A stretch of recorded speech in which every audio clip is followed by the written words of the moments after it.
Hello and welcome. Today we're digging into a really powerful academic project that shows how research can directly tackle a life or death problem. We're looking at a case study of a sinkhole in Brazil's Liberdade neighborhood and how a community, with the right guidance, can turn a recurring environmental disaster into a story of resilience. So, let's give credit where it's due.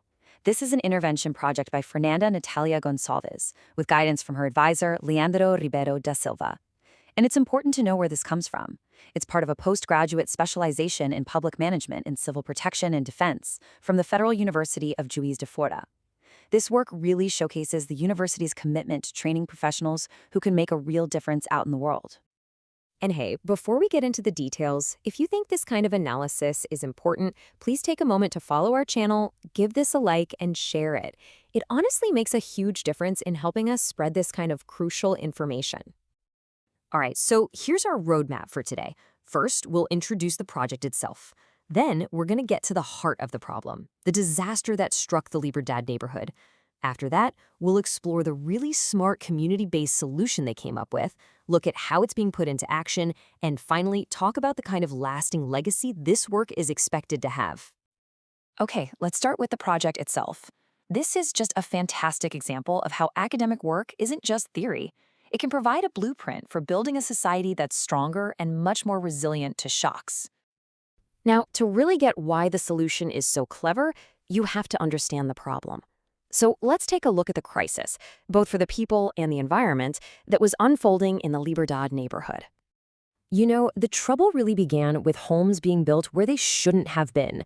We're talking about approximately 62 irregular dwellings constructed right inside a high-risk zone, a sinkhole area. For the municipal government, this was, as you can imagine, a massive red flag. And in 2021, that ticking clock went off. A period of intense rain hit the area, and that potential risk became a full-blown disaster, leaving more than 30 families without a home. But this was so much more than just property damage. The environmental disaster tragically claimed a life. And that right there is the point where everyone knew that something had to change, and fast. Okay, so let's talk about the geology for a second, because it's fascinating. The area is what's known as a dolina, or a sinkhole. It's a natural depression that forms in a specific type of landscape called karst terrain. You can basically think of it as the Earth's own built-in plumbing, designed to drain away excess water. So what was the problem then? If it's designed to drain, why was it flooding? Well, the mouth of that natural drain was getting clogged up with improperly discarded waste. All that trash was acting like a plug in a bathtub, stopping the water from escaping and forcing it to back up right into the community. Okay, so that's the problem. Let's turn now to the solution they proposed, which is a really multifaceted approach to building a safer future. And the main objective is really twofold, which is what makes it so smart.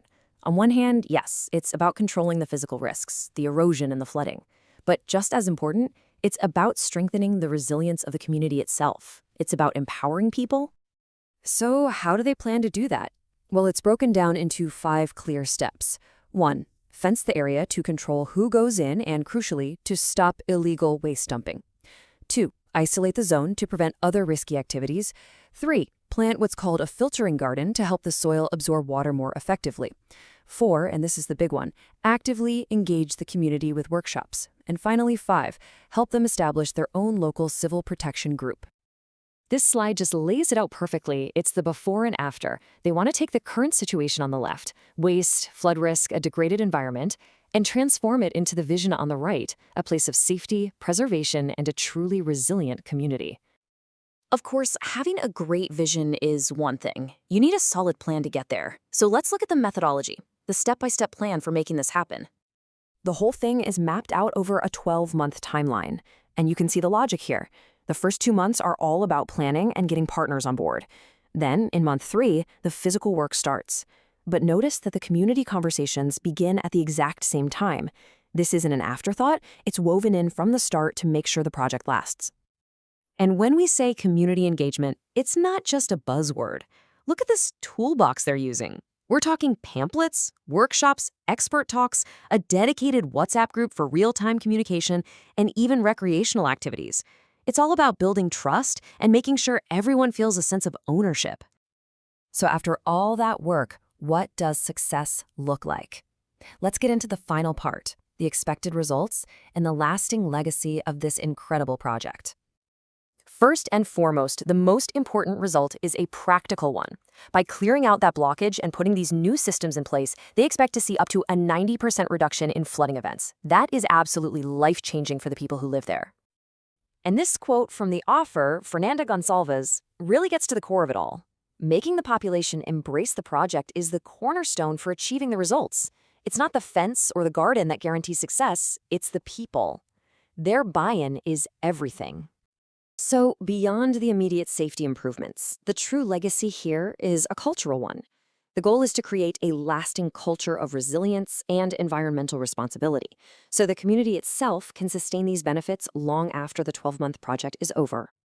We really want to end by recognizing just how impressive this project is. It's a powerful testament to the quality of academic research happening in Brazil and shows the vital role it plays in promoting science, effective public management, and of course, reducing the risk of disasters. Now, if this has sparked your interest and you want to get into the nitty-gritty, we highly recommend you check out the original work.